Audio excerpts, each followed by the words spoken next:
Hallelujah. Let's quickly carry our Bible.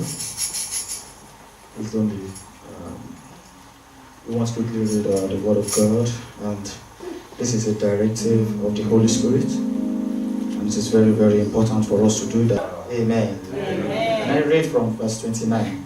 And as they departed from Jericho, a great multitude followed him.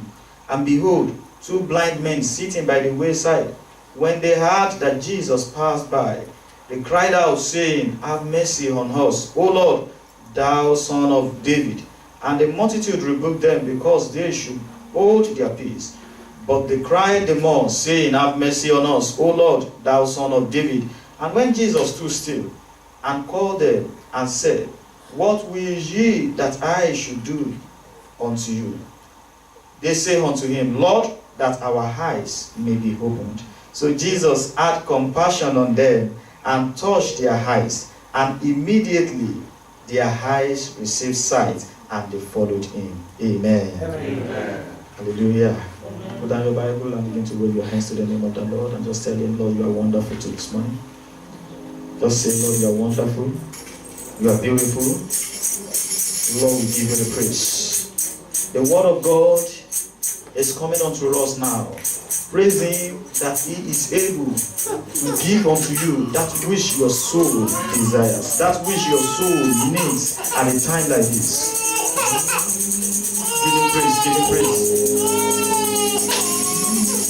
You are the Lord, that led me. You are the Lord, my healer. You sent your word and healed my disease. You are the Lord, my healer. You are the Lord that led me. You are the Lord, my healer. You sent your word and healed my disease. You are the Lord, my healer. You sent your word and healed my disease. You are the Lord, my healer. Somebody shout, you are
Our Lord and our God, we bless your holy name this morning. We thank you because you are the Lord that healed us. You delivered us from every infirmity. You are the God of compassion. You are the God that showeth mercy. You are the God who has been from the beginning doing this work of compassion. And right now you are doing it. And you had intention to do it even till the end. We bless you and your name alone be glorified even at a time like this in the name of Jesus. Amen. We thank you for the word which you are sending unto us at a time like this. Because you are sending it to heal our souls. to heal our heart, to heal us from every sicknesses and infirmities and diseases. We bless you, O Lord. We bless you, O Lord. We bless you, O Lord. Therefore we pray, O God, as you feed us with your word that healed us, we pray that we will be able to eat your word now in the name of Jesus. We will be able to feed on this word now in the name of Jesus. You have sent this unto us without charges. You have sent this unto us without any payment, without any ransom. You have given this to us freely. We pray that we will be able to accept it in the name of Jesus. It shall be a blessing unto us and a glory unto you. Lord, I desire for you to appear even at a time like this in the name of Jesus. Your word will be meaningful unto us in the name of Jesus. We bless you, Lord, because you have answered. Blessed be your holy name, O Lord. For in Jesus' name we are praying. Amen. In round of applause for the Lord Jesus. Shall we be seated? Hallelujah. This morning we bless the name of the Lord for the grace He has given to us to be in His presence, and we also bless the Lord for the life of our daddy in this ministry, Daddy Jeho, that God has given this sheep unto in order to pull on the sea. And I pray that the power and the enablement to move on in this journey that Lord will grant unto my daddy in the name of Jesus. Yes, when you can pray for your daddy, when your daddy, praise the name of the Lord. Hallelujah. Yes, and I thank God for mommy as well. Mommy, she's been supportive in all ways, and I pray that as you support daddy in this ministry, the glory that is worthy of your life, even at a time like this, will spring forth in the name of Jesus. Yes, I can as well pray for my mommy because my mommy is good to me. Hallelujah. Amen. Praise the Lord. Hallelujah. Thank you, the Church of the Lord, that is available this morning to hear the word of God. There are so many people out there, they don't have the time for God. But for you to be here, God appreciates you because many are called, but few are chosen. Even among the few, it is their choice to come or not to come. But that you are here this morning, I pray the blessings of the Lord will be upon you in the name of Jesus. Amen. Yes, this morning we want to quickly discuss about the compassionate healer. Jesus, the compassionate healer. A lot of we would have the time to pray, but not now. We have prayed enough prayers, which is enough to back up the word of God that you want to hear right now. Praise the name of the Lord. Hallelujah. Says Jesus, the what? The compassionate healer. But before I go there, I want to ask some questions. Praise God.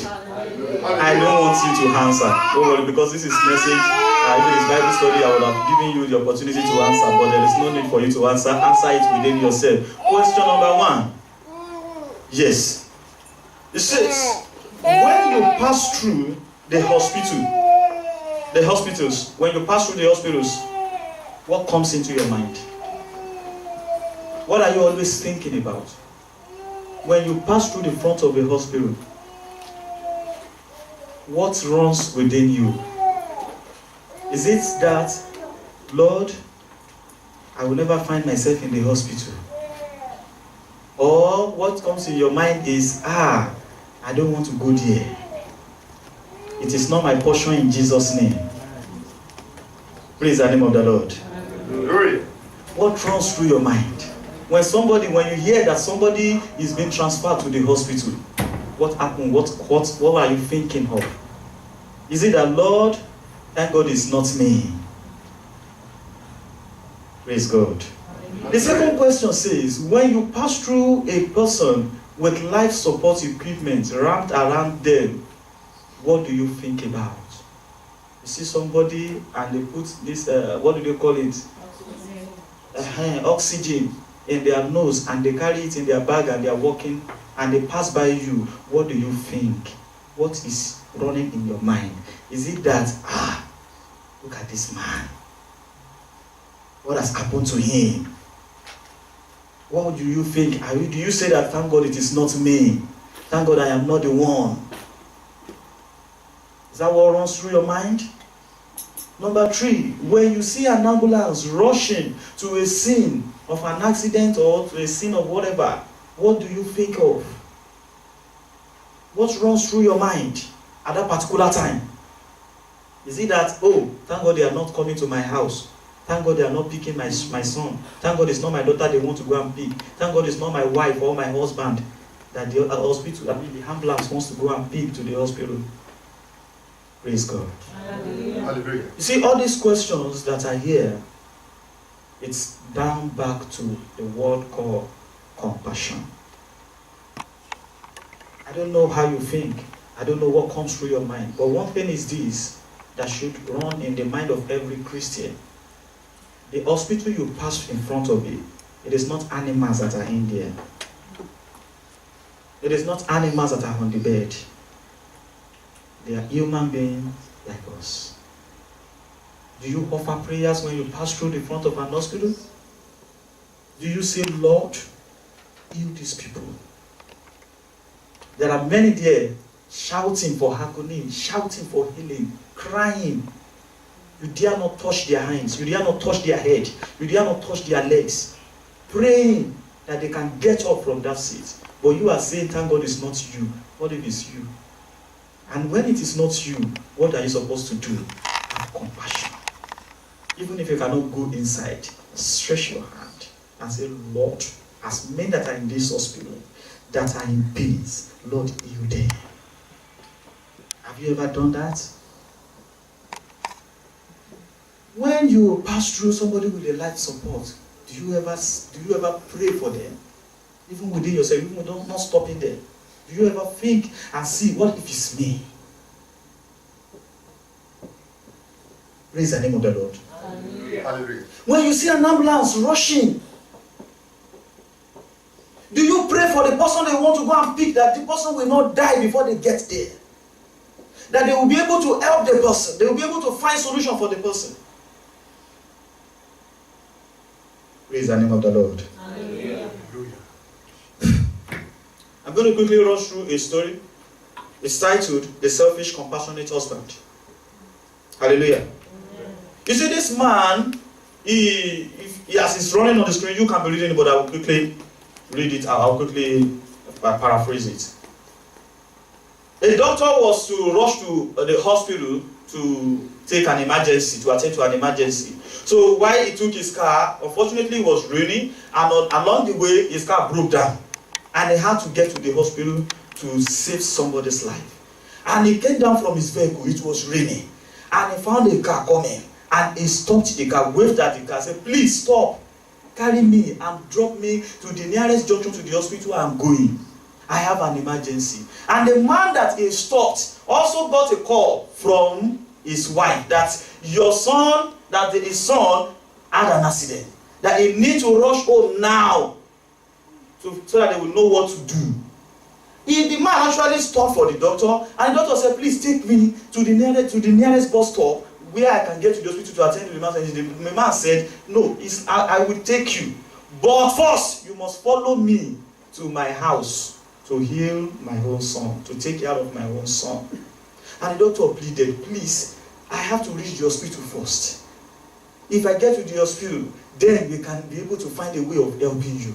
The emergency at the hospital is also as important as your son. Please help me. My standing here does not bring any solution. The man said, if you cannot follow me to my house to take care of my own son first, then I'm not carrying you. Immediately, he started the car and drove off. He left the doctor in the rain.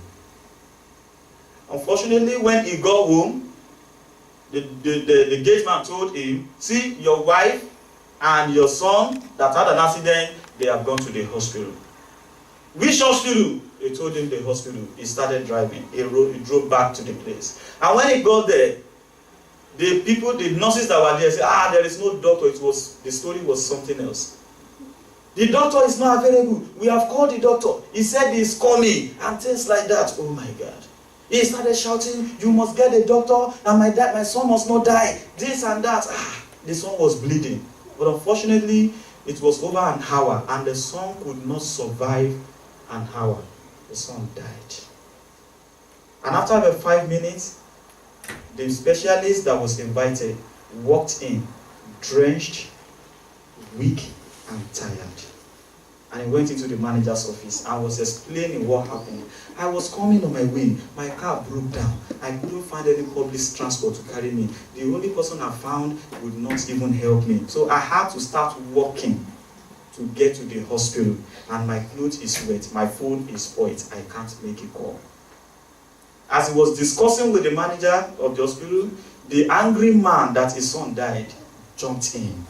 I believe you can tell the rest of the story. The man entered. I was like, he wanted to shout, and I saw the doctor that he left in the rain. He never knew that the doctor that was coming to save his son.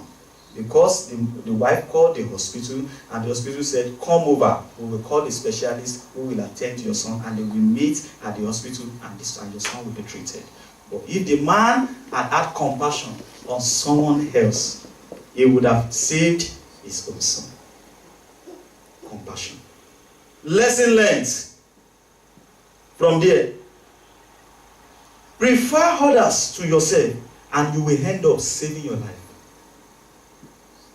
That's the meaning of compassion. Prefer others to yourself, and you will end up saving your own life. Number 2, help the less privileged, and you will end up with greater chances of mercy in life. Help who? The less privileged, and you will end up with greater chances of mercy. You will be at the stage of receiving greater mercy. You helped the less privileged. You thought they need mercy. But what you have actually done is to double your own mercy tomorrow. Number 3 lesson. Show genuine compassion on someone who might cause you sweat. But I tell you, it's a seed.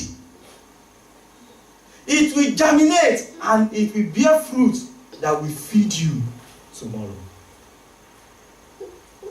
What you will do, the compassion you will show on somebody might cause you to sweat, might cost you money, might cost you a lot of things that you never thought. Say, no, how can I invest this on somebody who I don't know? How can I give this to somebody who has never helped me, I've never known him, we had no impact, we had no contact, I'm just seeing you for the first time and you want me to give you this? No way. I'm telling you, it's going to cost you pain.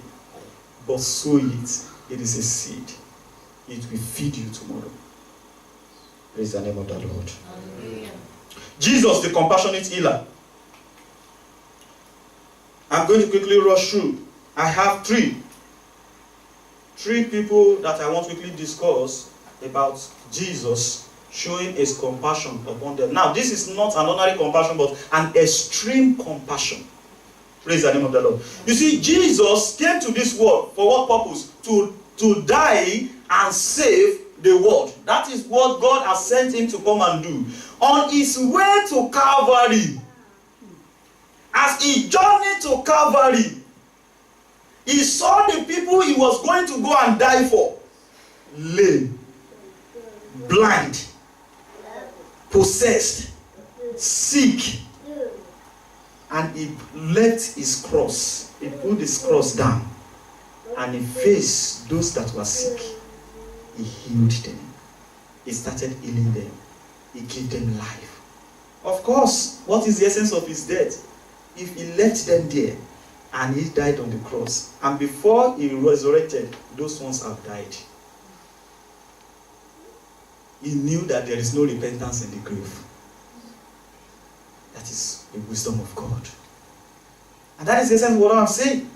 You might carry your own cross as heavy as it is, and as you are going, you saw somebody who needs mercy. Put down your cross, save that person. What is the essence of the cross you are carrying? What is the essence of the glory you want to go and get when there is nobody to show it to after getting it? Praise the name of the Lord. Hallelujah.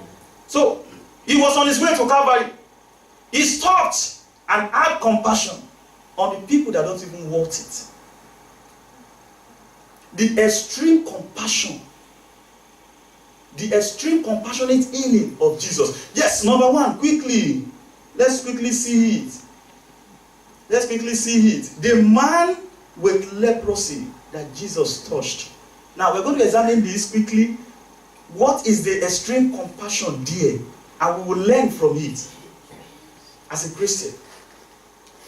Luke chapter 5, from verse 12 to 14. Let's read it together. Luke chapter 5.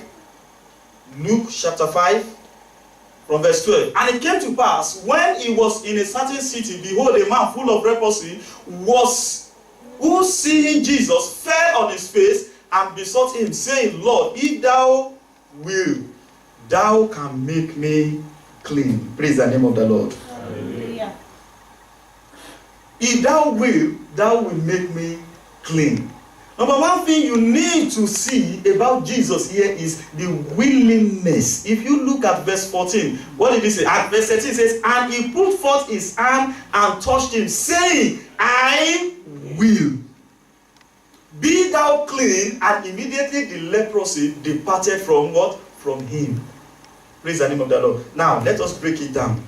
What is the compassion there? I can will to give you something. I can will to help you. But there are some circumstances that may want you to stop and not will again. But Jesus didn't allow that. That is the extreme compassion we want to quickly talk about now. Praise the name of the Lord. Number one, he took the risk of being contacted of the leprosy. Because a leprous disease is contaminable, isn't it? That was why the man said, if you will. Because he knows the danger of Jesus touching him. Kiara's in the house. I trust you. You will put on your gloves. Praise the name of the Lord. But Jesus never found a glove. No glove, there was nothing. He reached out his hand and did what? And touched him. Many people knew that you can have compassion of them. They know that you can help them. But there are some things that you have seen that, I don't want to be implicated. Then you say, even though I will, but I have to keep my compassion. But Jesus didn't do that. He reached out his hand and touched him. Risky of what? Of contaminable disease. Number two, extreme compassion of Jesus. He decided to be ceremonially unclean. Because touching a leper will make you unclean according to the laws of the Jews. The lepers are not even allowed to live in the city. So Jesus can carry your sin. He had compassion to the extent that he can accommodate your sin. He can accommodate whatever you are going through. Praise the name of the Lord. But how many of us can accommodate sinners? How many of us can talk to them? How many of us can have compassion on them? But when you see somebody that have an issue or have a problem, and you eventually found out that he is a sinner, what do you say? You say, that is the reward of his work. Is that what we say? We say that is the reward of his work. Is that Christian-like? Compassion. We say, oh Lord, have mercy upon this person. Even though he is a sinner, revive him. You will pray for his forgiveness. You will seek for his salvation. But what we say now is, it is his repercussion of his sin. That is not compassion. Jesus did what? He accepted him. He became unclean. He risked again touching him. Number three, the extreme compassion of Jesus in this place is that he didn't take advantage of him. He would have used him for publicity. He would have used him for revival and said, I have healed a leper and therefore the whole world must know. But what did Jesus say? If you look at verse 14, he said unto him, go show yourself to the priest alone. Praise the name of the Lord. And that is what happens today. When you show compassion on somebody, the whole world knows. It's no longer compassion. When you help somebody, everybody must hear about it. They must tell you, thank you for yesterday, thank you for 3 days ago, thank you for 4 days ago, thank you for last year. They must keep thanking you or else you won't do another one. No, Jesus never said that. He said, do what? Go and show yourself to the priest. That is genuine compassion. Praise the name of the Lord. I want to quickly go to the second person. I don't want the time to go. At least we have seen the extreme compassion of Jesus there, and we are able to learn from it. Number 2, the woman with the issue of blood that touched Jesus. This one is very, very serious. Very, very serious. Luke chapter 8 from verse 41. If we are going to read it from verse 41 to the end, yes, it is easier for us to read it, but we will read it so that we will get the idea of what is in that place, the compassion that is explained in that place. From verse 41 says, and behold, there came a man named Jairus. This Jairus was a ruler. He works in the synagogue. Praise the Lord. Hallelujah. And he fell down at Jesus' feet and besought him that he would come into his house to heal his daughter. Praise the name of the Lord. His only daughter, the Bible says. And immediately Jesus stood up and said, hey, this is the person working in the synagogue. I have to go and quickly help this guy. I have to go and help him. As Pastor Cook will stand up because of his church member, I have to go and help my church member. As Jesus stood up and was going in the midst of the multitude, verse 42. Yes. For he had only one daughter, about 12 years of age. She lay dying, but as he went, the people thronged him. Yes. And a woman having issue of blood for 12 years, which had spent all her living upon physicians, neither could he be healed of any. Yes. Came behind him and touched the border of his garment, and immediately her issue of blood stopped. Now, consider something. The next verse. And Jesus said, who touched me? When all denied, Peter and they that were with him said, Master, the multitude thronged thee and pressed thee, and thou sayest, who touched me? Yes. And Jesus said, somebody had touched me, for I perceive that a virtue is gone out of me. Now, Jesus was going to use the virtue for the healing of the daughter of Jairus. But somebody recollected that blessing, that virtue, that power from his body, and he knew that, oh dear, I want to go and use this virtue for the son of Jairus. How somebody has collected it, and the woman came out in verse 47. And the woman said, I am the one. For I taught him, I said that if I can touch the hem of your garment, I will be healed. And I touched it, and I was healed. And Jesus said, all right, no problem, your faith has healed you. Praise the name of the Lord. Hallelujah. Now, this is where the issue is. The next verse, and when the woman saw, okay, go to the next verse, verse 48. And he said unto her, daughter, be good and be comforted, thy faith has healed you. That behold, and go in peace. Because Jesus sent the man away in peace. 49. While he was speaking, there cometh one of the rulers of the synagogue, saying, the daughter is dead. Trouble not the master. Praise the name of the Lord. Hallelujah. Who killed the daughter? It's not Satan. Tell you, it's Jesus. The Holy Spirit ministered it to me. The healing that he was going to use for her, she was not dead then. Somebody else has taken it. Now, the only miracle that is left is to raise the dead. Then he killed the daughter. Then I will go there. Instead of now using healing, I will now raise him. Hallelujah. Amen. He made that daughter to die. So if you see the extreme of your case now, maybe you are at 50% in your situation, and right now you have grown to 100. It is because that is the next available miracle in the hand of Jesus.